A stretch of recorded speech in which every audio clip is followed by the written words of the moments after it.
50 वर्षाचं आयुष्य आहे महाराजांचं, पण या 50 वर्षाच्या आयुष्यात एकही घटना अशी नाही, एकही प्रसंग असा नाही की ज्याचं महाराजांनी नियोजन केलं नाही. अहो ते जाऊ द्या, जन्माला येण्या अगोदरच ज्यांच्या आयुष्याचं नियोजन ठरलंय असा महापुरुष जर कुणी या सृष्टीत जन्माला आला असेल तर ते आहेत छत्रपती शिवाजी महाराज. जन्माला यायच्या आधीच ठरलंय का जन्माला यायचं, जन्माला यायच्या आधीच ठरलंय जन्माला येऊन काय करायचं. 50 वर्ष एकही घटना नाही ज्याचं महाराजांनी नियोजन केलं नाही. महाराजांच्या आयुष्यात एक आणि एकमेव घटना ज्याचं महाराजांनी नियोजन केलं नव्हतं ती म्हणजे महाराजांचा मृत्यू. त्या एकाच घटनेचं नियोजन नव्हतं. 40,000 फौजनिशी अफजल खान आला आणि अफजल खानाचा कोथळा महाराजांनी फक्त 2 मिनिटात बाहेर काढला. महाराजांच्या या 2 मिनिटाच्या यशस्वीतेसाठी महाराजांनी तब्बल 1 वर्ष नियोजन केलं होतं, हे लक्षात असू द्या.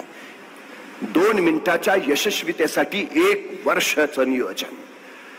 मग आम्हाला आमच्या आयुष्याचं ध्येय गाठायचं आहे, आम्हाला किती नियोजन करावं लागेल, किती कृतीशील अंमलबजावणी करावी लागेल. सगळ्यात महत्वाचं आहे ते, सगळ्यात महत्वाचं.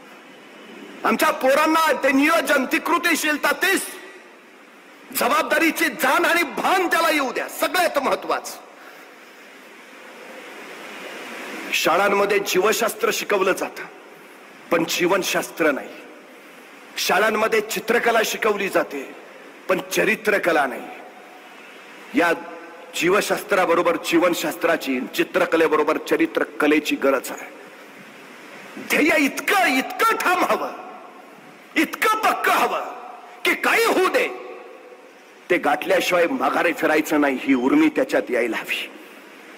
आमचे तानाची कोंडाणा घ्यायला गेले, झुंज अफाट झाले. उदय भानशी झुंचा झुंचा तानाजी पडले. आता तानाजी मालूसरेत पडले म्हणजे मराठी सैन्य पाठीला पाहिलं आणि पळत सुटला. सूर्याजीने बघितलं आणि सूर्याजी ताडकन आडवाला पळत्या कुठे भेडासारखे तुमचा बाप पिता म्हणून पडलाय आणि त्यांनी परतीचे दोर कापून टाकले आणि कडाडले सूर्याजी. आता शत्रूशी लढून मरा नाहीतर दरीत उड्या टाकून मरा.